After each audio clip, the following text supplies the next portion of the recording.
So thank you all for coming back to the website again. A lot of requests in the past few weeks to talk with some different industry professionals about what they do, how they contribute to the real estate industry, and how they help us get closings accomplished. And so today we're going to start with a home inspector. So I want to welcome Mark Williams with Williams Professional Home Inspectors. We're just going to chat a little while and see what kind of things we can uncover about home inspections. So Mark, tell me about your business. How long have you been an inspector? I started in 2003, Okay. so it's been about 8 years. Okay.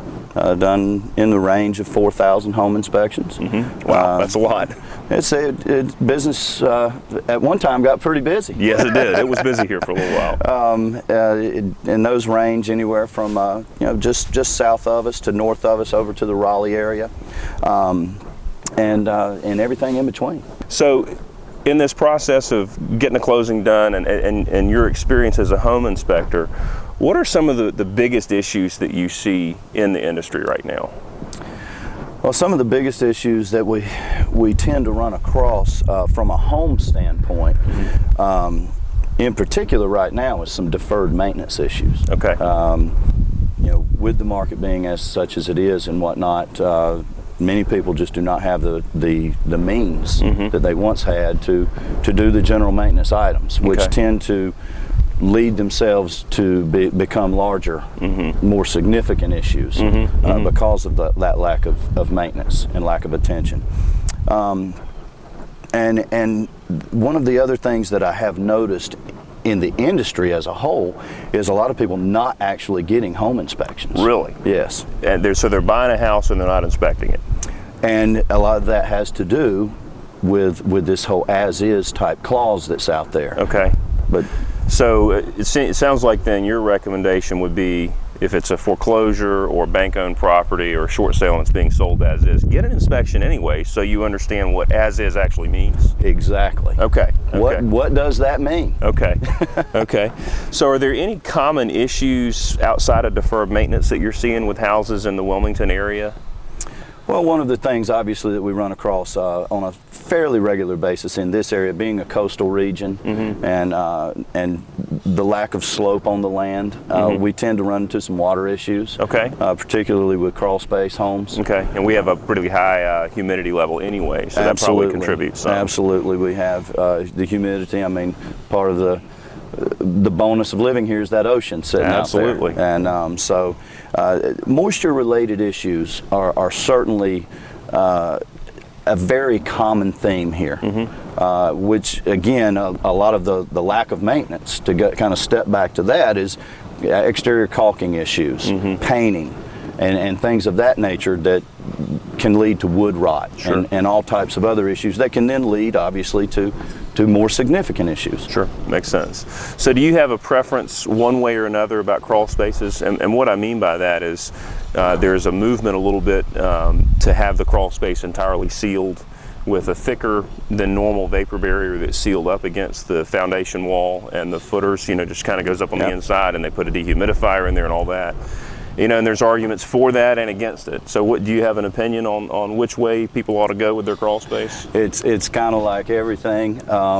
It all depends on the particular situation that we're dealing with. Okay, that makes sense. So if you've got a massive moisture problem, then you might need to consider doing that, and a sump pump and a dehumidifier. But if you're just a normal house with pretty good elevation and all that sort of stuff, it may not be necessary. Absolutely. Okay, that makes sense to me. So tell me a little bit about how this process unfolds. Buyer meets an agent, find a house they like, write a contract, go into the due diligence period. One of the first things that should happen is they need to get a home inspector out to look at the house, and that's when I call you and you take over. And so tell me kind of what happens from there.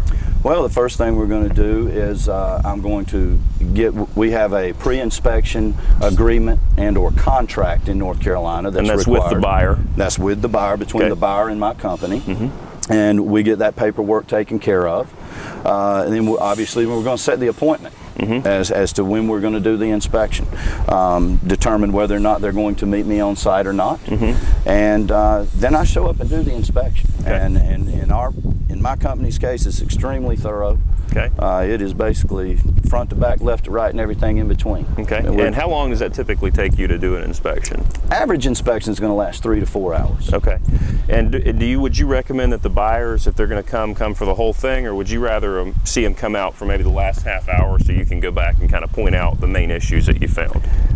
Again, that can kind of depend on the house. Mm-hmm. And the buyer, I guess. And the buyer, yeah, absolutely. But it's usually better if I have an opportunity to kind of get in the house, get acclimated to it, get things moving along. So, because it's kind of like watching paint dry to watch me do a home inspection, to be honest. Okay, that makes sense. Okay. So is there ever a point in time that you would recommend somebody not get a home inspection? Not that I know of. Okay. No. So definitely do it when you're purchasing a house, and then if you're living in a house, how often should you get that done? That's a great question. One of the things that I do for many of my clients after they'll initially buy a house is do an annual or biannual home inspection for them to come back in just to see if anything's changed, to see if, because we're there for a very short period of time, relatively speaking, 3 to 4 hours, and over a year to year and a half, many things can change. Yep.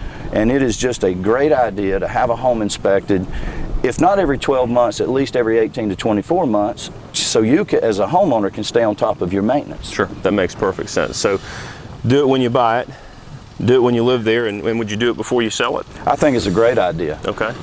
Because again, many homeowners have no idea what's actually going on with their house. Okay. And there can, we've got these big issues can exist that nobody's really aware of.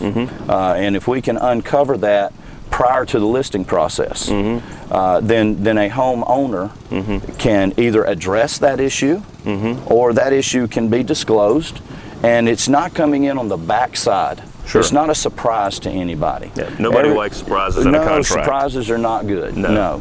And so it can be a big asset in the process. Okay, that makes perfect sense to me. So for those of you out there in the audience, if you have questions, please feel free to get in contact with Mark. Mark, what's your contact information, best way to get a hold of you? The best way is cell phone, honestly, and that number is 910-616-8616. I can also be reached up by email at Mark, that's MARKWPHI, @AOL.com. All right, awesome. Thank you so much. I appreciate you being here. It's my pleasure.